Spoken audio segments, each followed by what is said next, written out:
모세에 대해서 말씀을 살펴보고 있는데요. 오늘 본문의 모세는 40세 때 이스라엘 백성을 이제 자기가 건져내고자 시도했다가 실패를 맛보고 이스라엘 사람들이 자기를 따르기보다는 자기의 행동에 대해서 의문을 가지고 도리어 애굽 사람에게 바로에게 고발하고자 하는 그런 반응을 보고 이제 모세는 이 미디안 광야로 도망하게 됩니다.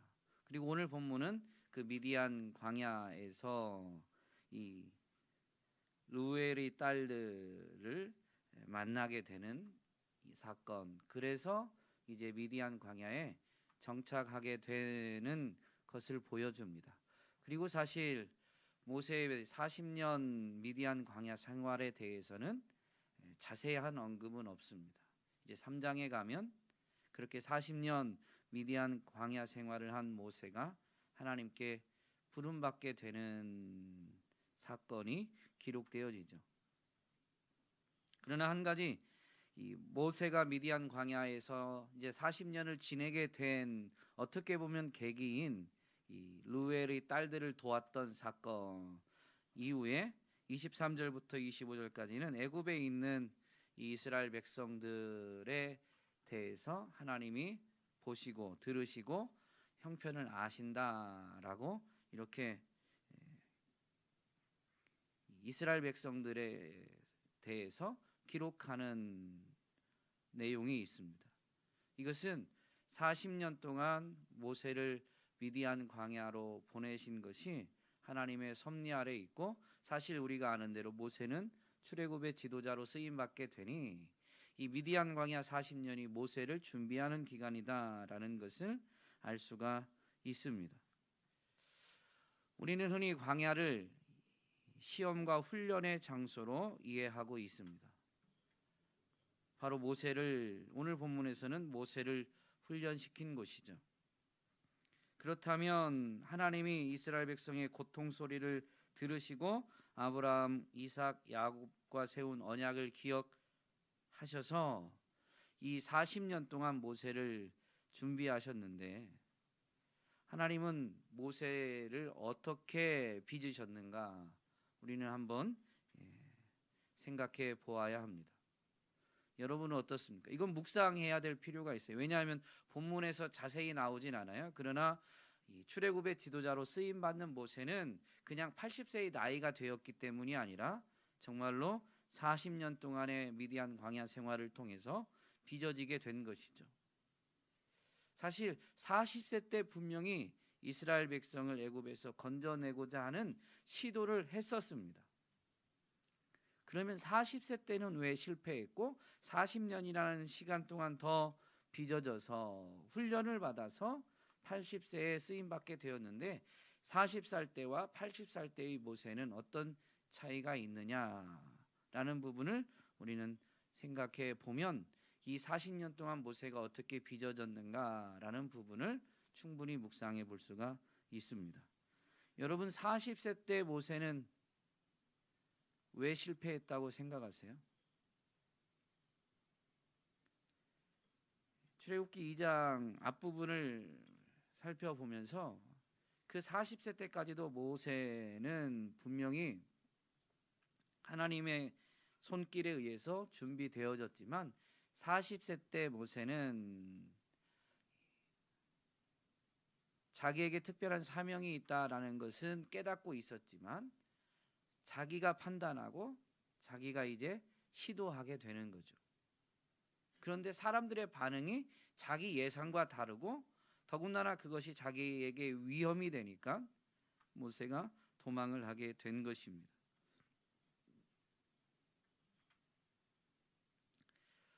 (40세) 때의 모세는 분명히 자기가 갖고 있는 지혜, 자기가 갖고 있는 어떤 신분, 자기가 가지고 있는 어떤 힘이 있으니 이제 이렇게 하면 사람들이 자기가 이스라엘 사람들을 건져내고자 한다라는 것을 이해할 줄, 알을 줄 알았다라고 사도행전 7장에 분명히 나오죠. 모세는 이쯤 되면 내가 할 수 있겠다라고 판단해서 한 겁니다. 물론 많은 고민을 했겠지만, 심사숙고했겠지만, 하나님의 능력으로 이 일을 이룰 수 있다. 그러니 하나님의 때가 언제인가라는 고민을 한 것이 아니라 자기에게 특별한 사명이 있고 자기의 지혜와 어떤 지금 지위 그리고 그런 힘이 있으니 시도해보면 되지 않겠는가, 자기 판단에 있었습니다. 이것은 영적으로는 교만함입니다. 내 힘으로 할 수 있다라고 여기는 것. 세상의 기준으로 본다면 그렇게 준비했으면 그 사람의 노력으로, 그 사람의 실력으로, 그 사람의 지혜로 충분히 할 수 있다라고 판단이 될지 모르지만, 그러나 그런 판단조차도 온전히 이루어지는 건 결코 아니죠. 사업하는 분들이 그런 이야기를 한다고 하더라고요. 제가 사업하는 사람이 아니니까. 그러나 많이 들은 것입니다. 사업의 성공 비결을 뭐라고 그래요?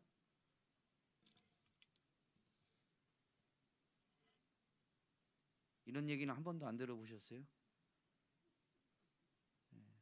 사업의 성공 비결 운칠기삼 들어보셨죠? 사업을 시작하는 사람, 창업하는 사람들이 성공하지 않으려고 사업을 시작하는 사람은 없습니다. 그래서 준비하고 정말로 열심히 노력합니다. 그런데 노력만 가지고 성공하느냐? 그러지 않더라라는 것이죠. 심지어 사업하는 사람들은 성공의 비결로 자기 열심, 자기 노력, 자기 지혜, 자기 실력 밖이 더 칠이다라고 이야기합니다. 훨씬 큰 영역이다라고 말을 합니다. 세상에서도 사실은 어떤 것에 대해서 세상적인 기준으로 점검하고 판단을 내리지만 사람의 손에 달려있지 않다라고 여기는 부분이 훨씬 크다는 거죠. 하나님의 역사, 하나님의 일 또한 마찬가지입니다. 하나님의 사람들이 자기에게 주어진 사명을 깨달았다고, 이제 사명을 깨달았으니 내가 순종하면 저절로 이루어진다라고 생각한다면 잘못된 생각이죠. 하나님이 이루시긴 하겠지만 그것은 언제나 우리가 원하거나 우리가 판단한 때가 아닙니다. 하나님의 때가 있는 거죠.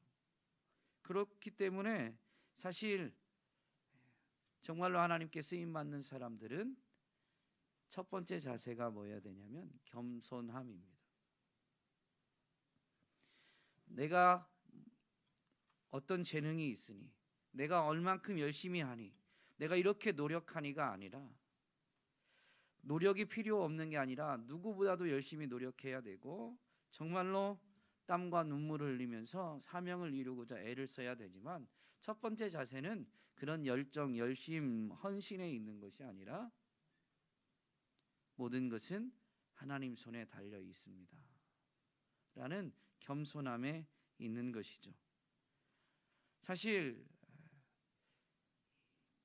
모세가 출애굽의 지도자로 쓰임받는 장면들을 보면 모세가 미디안 광야에서 40년 동안 광야를 경험한 것은 굉장한 자산이 됩니다.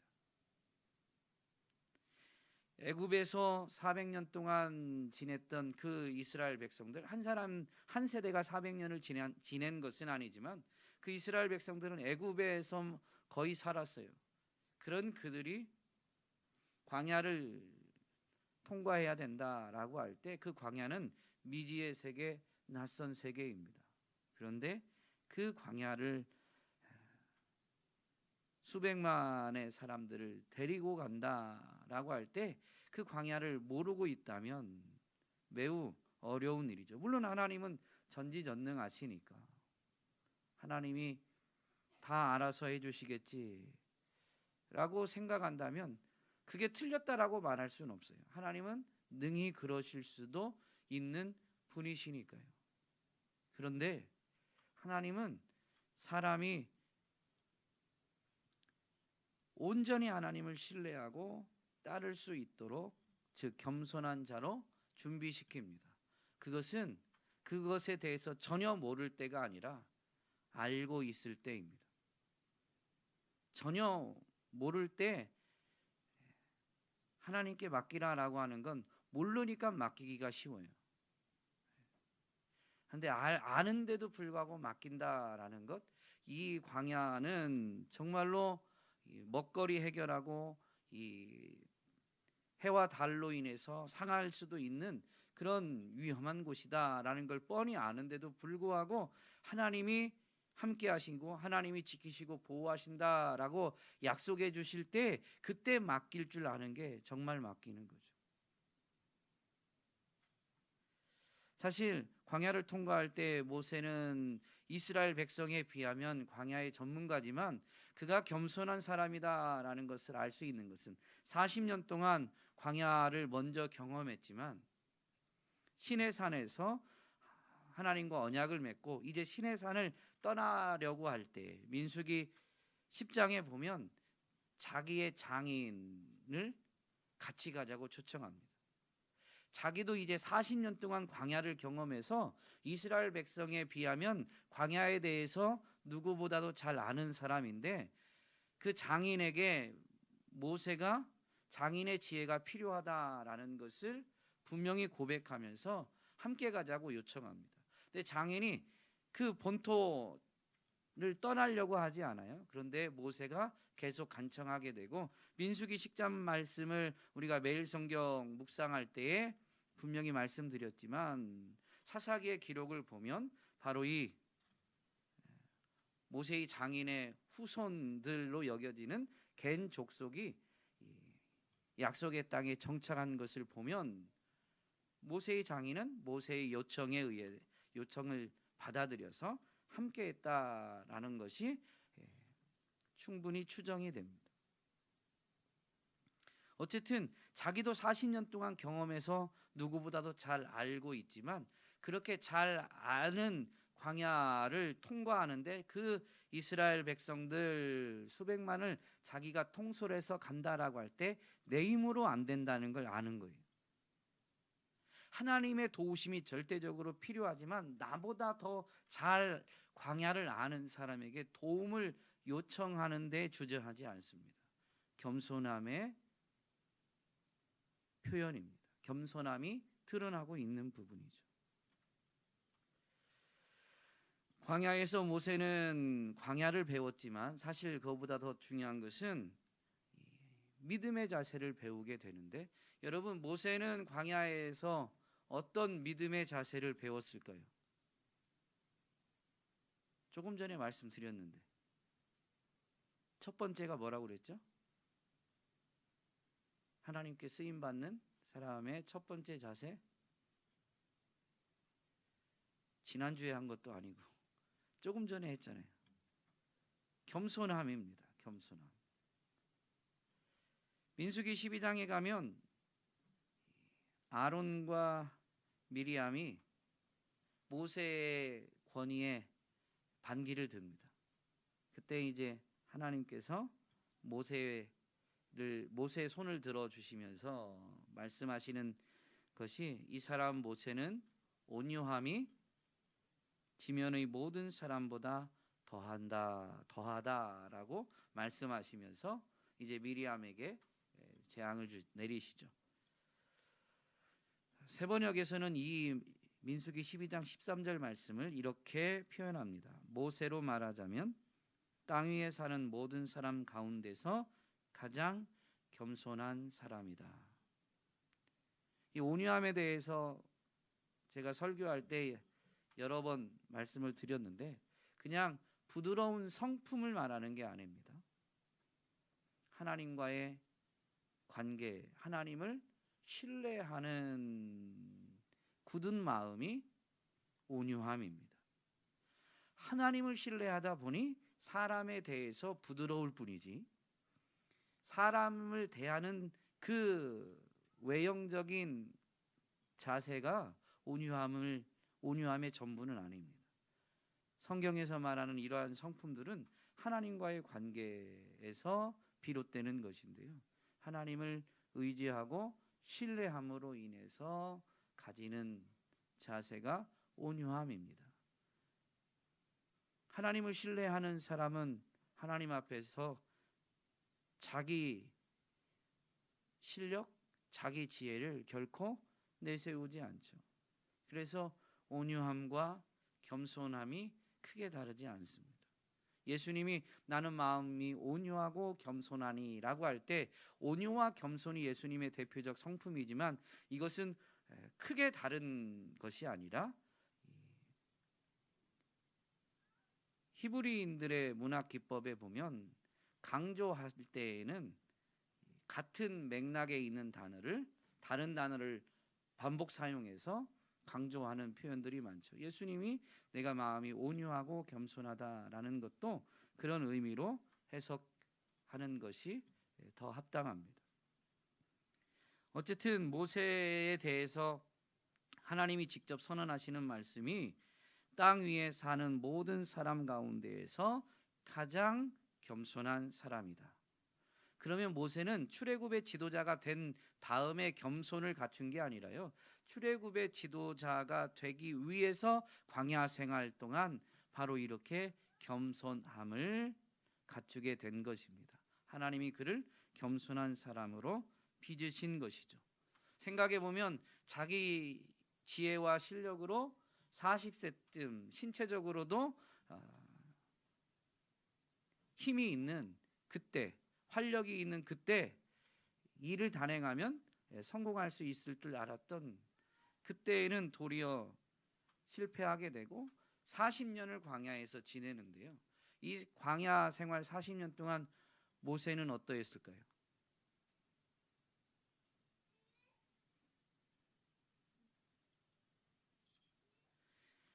40세 때까지는 애굽의 왕자로 왕궁에서 살았습니다. 물론 모세의 성장기에 대해서 성경의 이 절과 절 사이, 단어와 단어 사이에 있는 것들을 우리가 좀 묵상하면서 왕궁에서의 모세는 그렇게 편안하지만은 않았을 것이다 라고 생각을 했지만, 묵상하게 됐지만, 그럼에도 불구하고 광야에 비하면 애굽의 왕궁에서 모세는 분명히 부족함이 없었습니다. 물질적으로. 그리고 뭐라고 해야 될까요? 우리가 모세의 이 성장기에 대해서 묵상할 때처럼 사람들이 온전한 애굽의 왕족으로 받들지 못했을지라도, 조금 수군거림이 있을지는 몰라도 그래도 왕족이었습니다. 그러니 그가 누리는 부와 어쨌든 그 앞에서는 그 신하들이 왕족으로 대우하니 권력을 분명히 가지고 있었던 것이죠. 그런데 미디안 광야에서는 그 부와 권세, 권력이 하나도 없는 거예요. 다 내려놓아야 되는 것이죠. 이게 쉬운 일일까요? 어려운 일일까요? 쉬웠다면 모세가 40년 동안 광야에서 빚어지지는 않았을 것입니다. 사람은 외형적으로요, 낮은 수준에서 높은 수준으로 올라가는 것은 그래도 수월합니다. 목표를 갖고 노력하면 조금씩 나아지니까. 그런데 높은 수준에서 낮은 수준으로 떨어지게 되면 그렇게 힘들어합니다. 올라가는 것보다 훨씬 더 힘들어합니다. 그래서 삶의 규모를 줄이는 게 힘들죠. 더군다나 이게 강제적으로 하게 되면 그 현실을 인정하고 받아들이는 것부터 자체가 힘들게 됩니다. 광야에서 모든 걸 내려놓으면 이제 애굽의 왕궁에서 지낼 때는 돈과 권력으로 인해서 신하들이, 종들이 해주던 것을 이제는 직접 해야만 합니다. 누구도 대신해 주지 않아요. 누구도 받들어 주지 않아요. 더군다나 이제 미디안 광야에 간 모세는 미디안에서는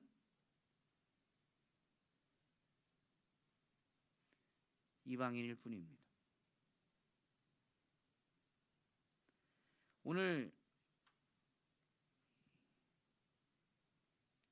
루엘이 딸들과의 만남 사건에서 보면 딸들이 모세의 도움을 받고 아버지에게 가서 있었던 일을 말하는 내용을 보면 19절에 이렇게 말합니다. 한 애굽 사람이 우리를 도와줬다. 한 애굽 사람이 우리를 도와줬다. 사실 모세는 애굽 사람은 아닙니다. 그러나 40년 동안 애굽의 왕궁에서 자란 그의 어떤 말투, 또 이 도망쳤지만 미디안 광야에 온 지 얼마 안 됐을 때의 모습 자체는 애굽 사람으로 보인 것이죠. 근데 미디안 사람이 볼 때 그 사람은 미디안 사람이 결코 아니에요. 애굽 사람이에요. 사실 모세는 자기가 히브리인, 유대인인 걸 알고 애굽에서 유대인을, 이 히브리인들을 건져내고자 했다가 실패를 맛봐서 미디안으로 도망쳤는데, 그 미디안에서는 모세를 애굽 사람으로 보고 있는 거죠. 그러니 미디안 광야에서는 모든 것을 손수 해결해야만 하는 이런 불편하고 어려운 상황인데다가 거기에서는 그는 한낱 나그네 이방인일 뿐입니다. 그게 얼마나 고됐으면 이제 미디안에 정착하고 정착 가정을 꾸리고 아들을 낳았을 때 아들의 이름을 게르솜이라고 하는데, 그 의미가 내가 타국에서 나그네가 되었습니다 라고 고백하는 의미입니다. 40년 동안 모세가 겸손한 사람이 되었다라는 것은 바로 이렇게 애굽의 왕자에서 내려와서 철저히 낯선 땅에서 나그네로 삶을 살면서 갖추게 된 거예요. 그 겸손함은 어떻게 빚어졌을까요? 애굽의 왕궁에서는 그냥 자연스럽게 당연하게 여기던 것이 미디안 광야에선 당연한 게 하나도 없어요. 이제는 손수해야 되는데 나그네에 불과한 그가 무언가를 직접 하고자 할 때 환대를 받았을까요? 외면은 당했을까요?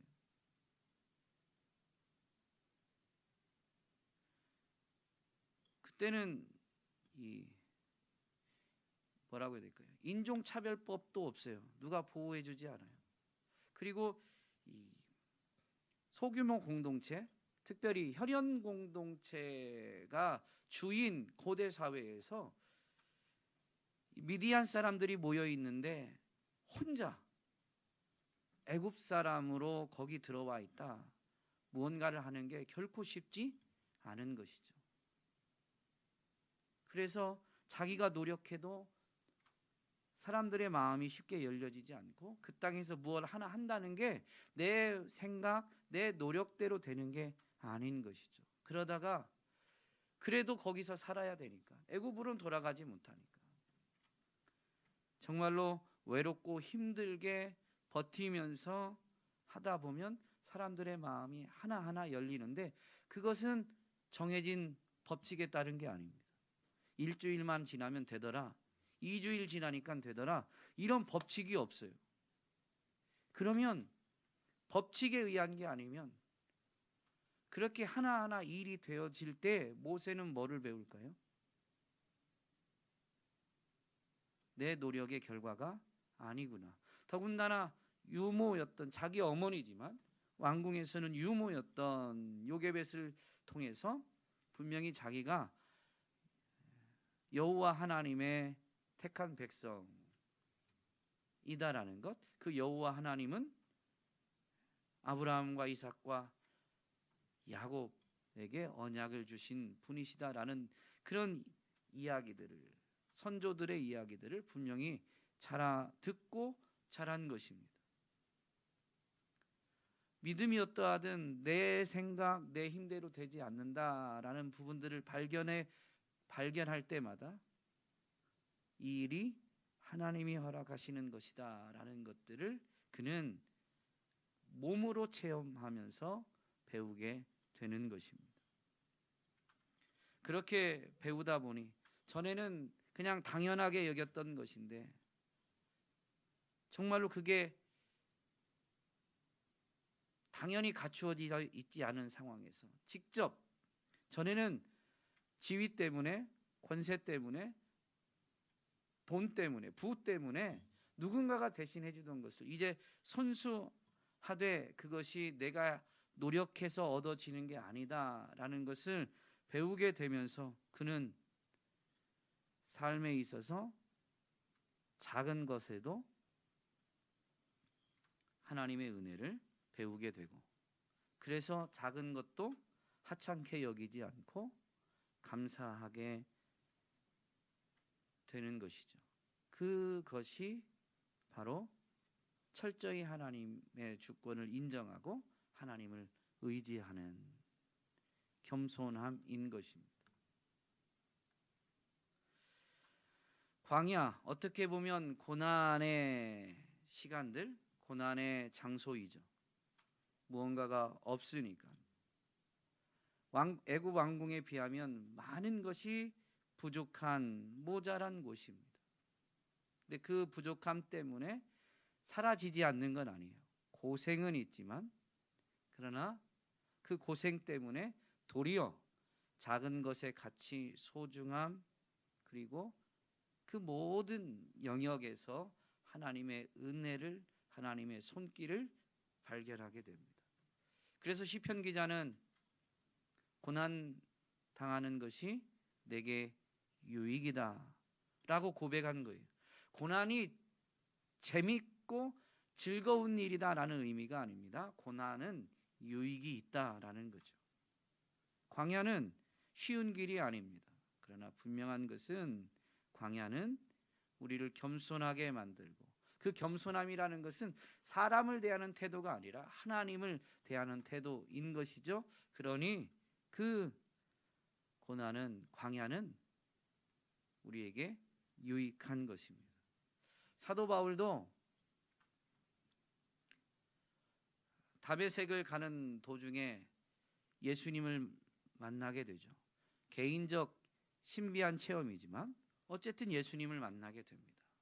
그 예수님을 만났던 바울이 구약을 연구했던 이 학자니까 그 구약이 예수 그리스도를 가리킨다라는 것을 이제 예수님을 만나면서 깨닫게 되니까 예수님을 전하고자 합니다.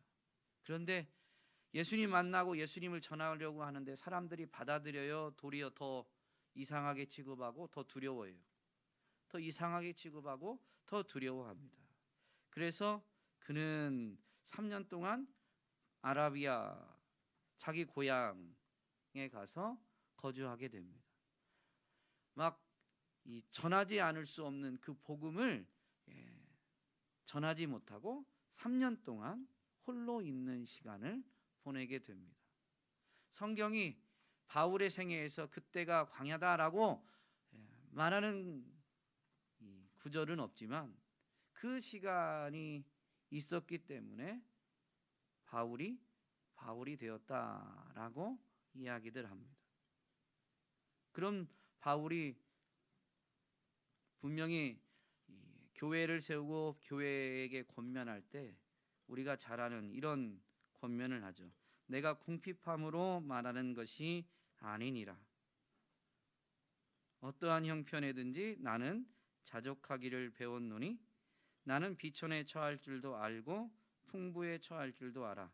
모든 일 곧 배부름과 배고픔과 풍부와 궁핍에도 처할 줄 아는 일체의 비결을 배웠노라. 내게 능력 주시는 자 안에서 내가 모든 것을 할 수 있느니라.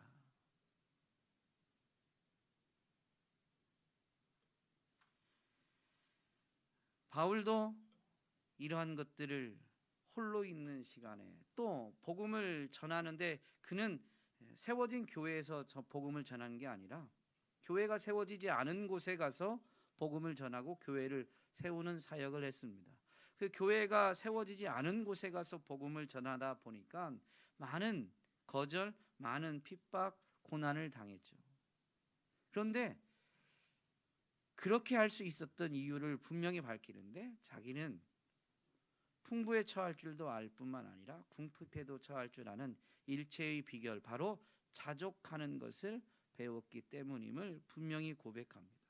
그러면서 풍부하든 궁핍하든 평안하든 고난이 있든 내게 능력 주시는 자 안에서 내가 모든 것을 할 수 있다라는 것을 분명히 고백합니다.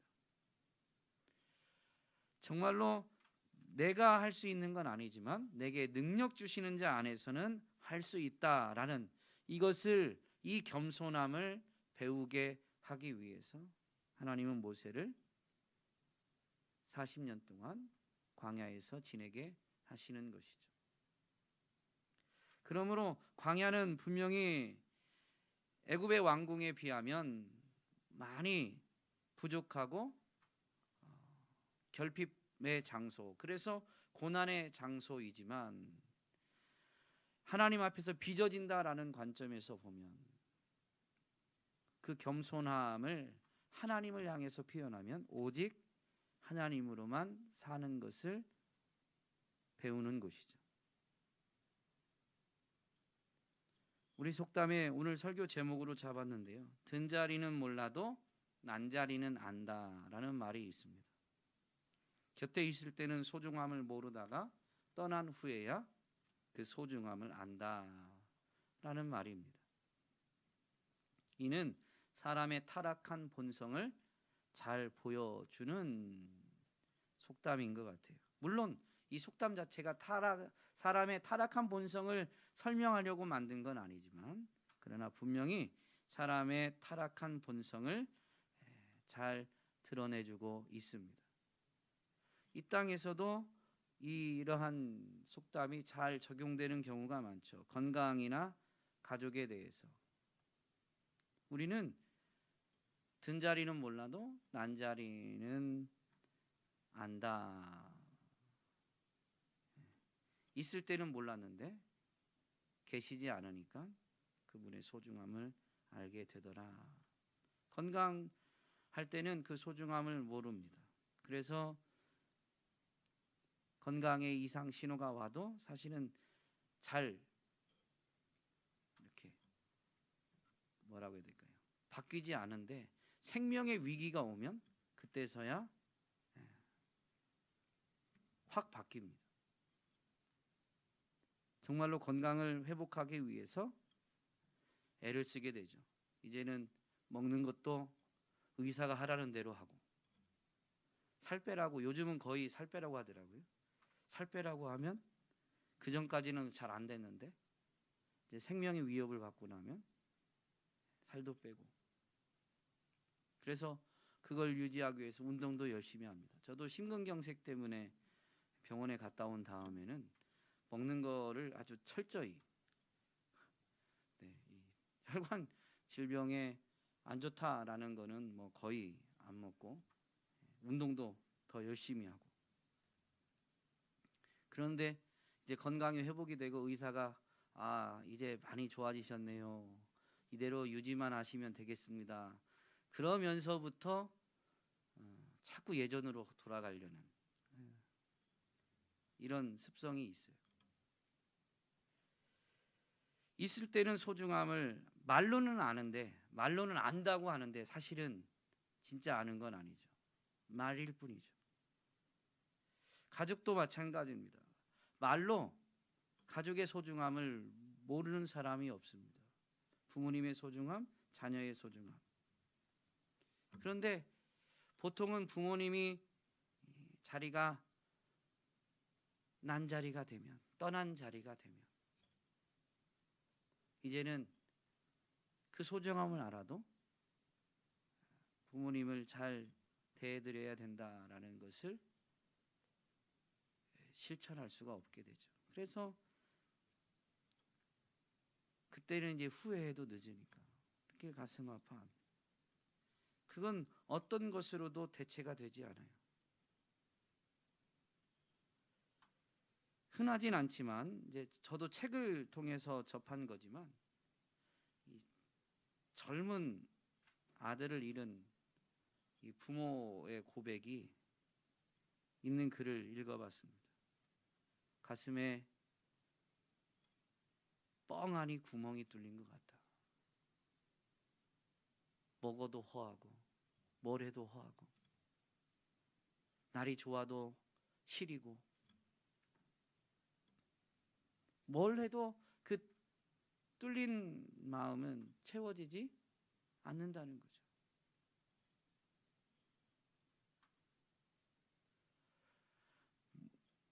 표현이 그렇습니다. 무엇을 해도, 세상에 있는 무엇을 해도 그것은 채워지지 않는다.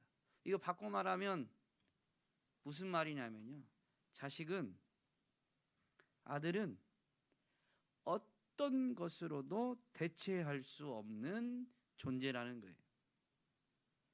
근데 여기 계신 여러분, 기도까지 하러, 금요일 밤에 기도까지 하러 오신 분들인데 여러분의 아들은 대체 불가의 소중한 존재입니까?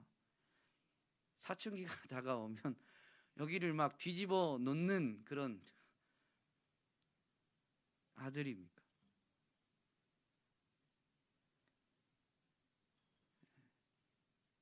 사춘기 자녀를 기르면 물론 사랑하지 않는 건 아닌데 그 사춘기 자녀의 어떤 행동을 보면 막 부글부글 끓고 막 표현을, 요즘은 그렇게 표현하시는 분들은 없겠죠. 예전에는 내가 너를 낳고 미역국을 먹었다, 내가 진짜 막 후회한다는 거죠. 그런데 그런 자녀라도 만약에 그렇게 막 사춘기가 유독 심해가지고 속을 박박 긁고 뒤집어 놓는 자녀라도 집에서 죽는 건 고사하고 집에서 나가서 연락이 두절되면 난리가 납니다. 너무 속 썩어서 좀 이따 들어오겠지 했는데 그게 생각을, 기대를 벗어난 시간이 되면 난리가 나죠. 연락이 안 되고 귀가를 안 하면 안 할수록 세상이 무너집니다. 무슨 얘기냐면 그렇게 속 썩인 자녀였지만, 속을 썩였지만 사실은 내게는 대체 불가의 자녀인 거예요. 있을 때는 잘 모르는데 내 품에 있을 때는 사춘기가 되면 막 속 썩이는 자녀인데, 그러나 그 잠시지만 자리에서 나면 그 가치를, 그 존재의 의미를 분명히 깨닫게 되죠. 믿음의 사람들에게도 하나님이 그러신 것 같아요. 믿음의 사람들도 타락한 본성을 가지고 있기 때문이죠. 하나님을, 예수님을 인격적으로 만날 때에는요, 정말로 여러분 어떠셨어요? 세상과 나는 간 곳 없고 구속한 주만 보이도다. 이 찬송가 가사가 그냥 있는 게 아니고 체험했던 사람들의 만들어낸 고백이에요. 그리고 그 찬양을 부르는 사람들도 그 고백이 잘못됐다라고 여기지 않아요. 뻥치네 이런 사람은 없어요. 정말로 예수님을 만났던 사람이라면 그때의 그 경험은 정말로 진실로 그러하거든요. 그런데 그렇게 예수님을 영접했던 사람들도 우리를 만나주신 그분이 늘 우리와 함께 하다 보니까 언제부턴가 그분이 세상의 모든 것과 바꿀 수 없는 분에서 점점 불평의 대상으로, 또는 내 맘대로 하고 싶은데 나를 억누르는, 내 마음대로 하고 싶은데 자꾸 주일날 교회 오라고 그러고 교회 가야 된다고 감동을 주고, 나는 뭐 하고 싶은데 자꾸 구제하고 선교하는 쪽에 마음을 주고, 자꾸 불편하게 만드는 존재가 되고 있지 않은지. 더 심하면 우리도 모르게 죄를 범하면서 하나님과 우리 사이가 갈라지고 있는데, 그래서 하나님이 정말로 우리와 함께 하셔도 사실은 함께 하시는 것을 우리는 이제 모르고 살아가고 있는데, 하나님이 더 이상 나와, 우리 입장에서의 하나님이 그렇게 했다는 게 아니라 우리 입장에서 하나님이 더 이상 나와 함께 하시지 않는데도 불구하고 하나님이 나와 함께 하시지 않는 것조차 모르고 살아가고 있는 건 아닌지, 우리는 한번 우리 자신을 돌아봐야 됩니다. 우리의 이 타락한 본성 때문에 하나님은 죄악에 가득한 이 세상에 우리를 남기시면서 우리에게, 하나님의 자녀들에게 고난이 없게 하진 않으세요. 고난도 하나님이 섭리하셔서 바로 그 고난, 즉 광야와 같은 그 시간을 통해서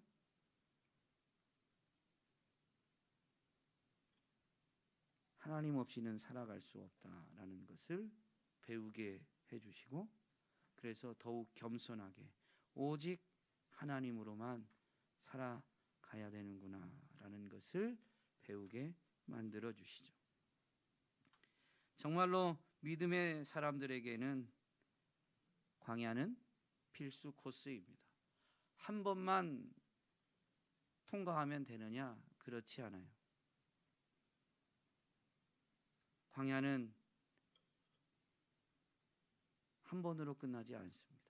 그런데 첫 번째 광야보다는 두 번째 광야가, 이 사람이 경험을 하고 나면 조금은 수월하게 가죠.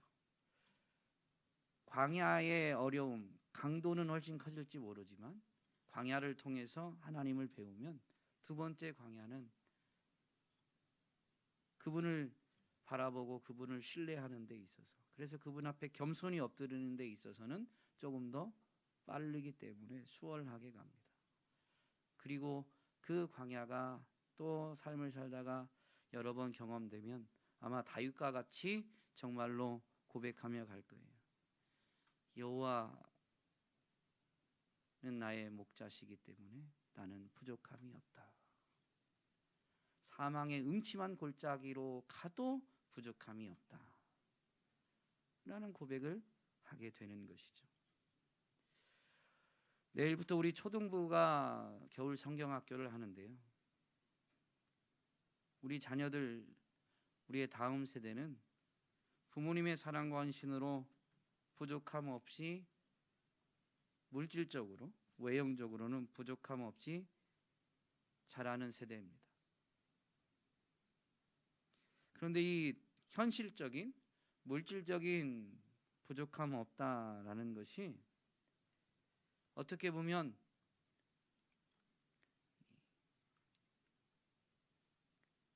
부족함이 있는 광야를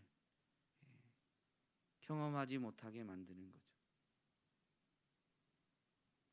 부모님들이 광야로 들어설 거를 막 자기가 고생하면서 다 차단해요. 사실은 광야는 필수 코스인데 그렇게 하시고 계신 게 아닌가 생각이 듭니다. 그러니 우리의 자녀들은 절실하지 않아요. 절실하지 않으니 무엇을 절실하게 원하고, 그래서 기도하지 않아요.